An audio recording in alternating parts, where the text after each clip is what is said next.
gives energy versus temperature plot for the formation of oxide is given below. So delta G not versus temperature का जो graph होता है उसी को हम लोग क्या बोलते हैं, इलिंगम डायग्राम। ठीक है, तो ये बहुत ही शानदार क्वेश्चन है, इलिंगम डायग्राम पे बेस्ड। ठीक है, अब इसको सॉल्व कैसे करें, देखिए इसमें दिया क्या है कि जेडेनो का फॉर्मेशन दिया हुआ है, उसके लिए ये कर्व है। ठीक है, CO2 का फॉर्मेशन दिया हुआ है कार्बन मोनोऑक्साइड से, उसके लिए ये कर्व है। ये है कार्बन डाइऑक्साइड का फॉर्मेशन C से, और ये है आयरन ऑक्साइड का फॉर्मेशन आयरन से। ठीक है, अब पहला क्वेश्चन पूछ रहा है, क्या ऑप्शन दिया क्या है कि for the given diagram the correct statement is. ठीक है, स्टेटमेंट कौन सा करेक्ट है उसको सेलेक्ट करना है। 600 डिग्री सेंटीग्रेड पे क्या कार्बन FeO को रिड्यूस कर पाएगा, तो उसके लिए हम लोग क्या देखते हैं कि Fe से FeO का ग्राफ देखिए, यह है Fe से FeO का ग्राफ। ठीक है, उसको हम हाईलाइट करते हैं। देखिए Fe से FeO का ग्राफ जो है ये है, इसको इस कलर से हाईलाइट कर दिया। और दूसरा है कार्बन से CO2 का ग्राफ, उसको हाईलाइट करते हैं। कार्बन से CO2 का ग्राफ ये है, उसको भी हाईलाइट कर दिया।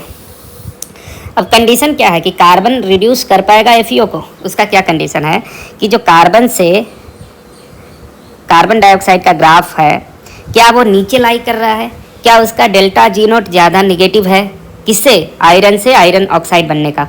तो टेम्परेचर देखिए 600, तो यहाँ पे है 600 टेम्परेचर, उसके ऊपर एक वर्टिकल लाइन ड्रॉ कीजिए। ठीक है, पैरेलल टू Y एक्सिस। अब देखिए 600 पर ये है हमारा कार्बन से CO2 का ग्राफ ये, और ये है हमारा Fe से FeO का ग्राफ। तो हम पता क्या चल पा रहा है यहाँ से देखने पे कि कार्बन से CO2 का ग्राफ जो है वो नीचे लाई कर रहा है। इसका मतलब कि delta G not formation of CO2, ठीक है ना, from carbon is more negative. उससे फ़ायदा क्या होगा कि CO2 बनना ज़्यादा फेवरेबल होगा। Delta G not more negative का मतलब है कि CO2 आसानी से बनेगा। इसका मतलब कि जब भी FeO आप लेंगे और कार्बन, तो CO2 बन जाएगा और Fe जो है रिड्यूस होकर बनेगा, आयरन बनेगा FeO, क्योंकि CO2 बनना ज़्यादा फेवरेबल है। क्यों भैया, क्योंकि वो नीचे लाई कर रहा है, यही देखना है बस, और कुछ नहीं।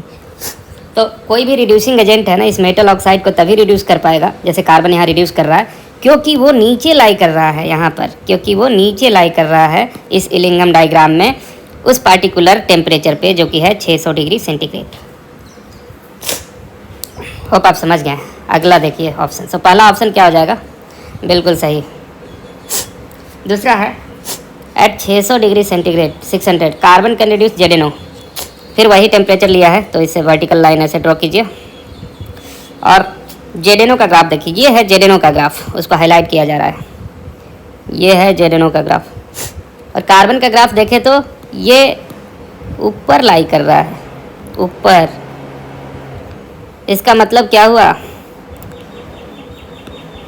जेडेनो जो है ज़्यादा स्टेबल है CO2 से, स्टेबिलिटी की बात करें तो, क्योंकि ये नीचे है। तो जिंक से जिंक बनना, जिंक ऑक्साइड बनना ज़्यादा फेवरेबल है, यानी कि अब ऊपर लाई करने लगा ये रिड्यूसिंग एजेंट जो है कार्बन, अब इसको रिड्यूस नहीं कर पाएगा।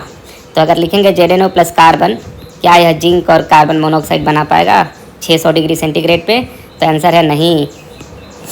ठीक है, अगर थोड़ा बहुत भी ज्ञान आपको जिंक के एक्सट्रैक्शन का है तो आपको पता होना चाहिए कि जेडेनो का जो एक्सट्रैक्शन होता है कार्बन रिडक्शन से, वो हायर टेम्परेचर पे होता है।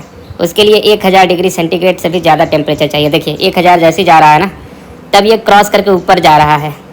इसका मतलब कि 1000 से ऊपर रहेगा ना, तो क्या करेगा, कार्बन ज़्यादा अच्छा से रिड्यूस कर पाएगा और CO2 बना लेगा। और जिंक का ऑक्साइड जो है 1000 से ऊपर जाएगा ना, तो ये ऊपर लाई कर रहा है। इसका मतलब कि वो आसानी से नहीं बनना चाहेगा हायर टेम्परेचर। तो दूसरा हो गया गलत। अब देखिए 600 पे क्या CO रिड्यूस कर पाएगा, CO तो यहाँ पे लाई कर रहा है भैया, ये तो हमेशा ऊपर ही जा रहा है, CO तो कभी नहीं कर पाएगा। ठीक है, CO हमेशा ऊपर लाई कर रहा है जेडेनो के, इसके, तो ये तो कोई बात ही नहीं हुआ। ये तो 1000 पे भी नहीं करेगा, ये ऊपर ही लाई कर रहा है हमेशा। जो इस ग्राफ है जिंक से जेडेनो का, उससे हमेशा ये ग्राफ ऊपर ही जा रहा है। अब ये बहुत हाई टेम्परेचर पे जाएंगे तो हो सकता है कट के ऊपर जाए, तब इधर कर पाएगा, अभी तो नहीं कर पाएगा, गया काम से। लास्ट है 600, CO can not reduce FeO। ठीक है, CO can not reduce FeO। तब FeO का ग्राफ देखें, FeO का ग्राफ है ये, FeO का ग्राफ। और CO है हमारा नीचे वाला, ये है CO।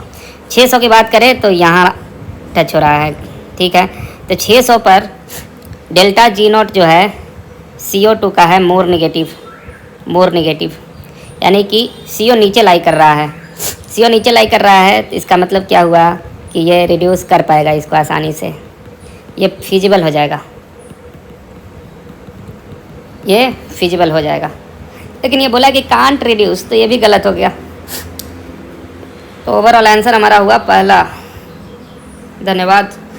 जो भी चैनल को सब्सक्राइब नहीं किए हैं कृपया सब्सक्राइब कर दीजिए।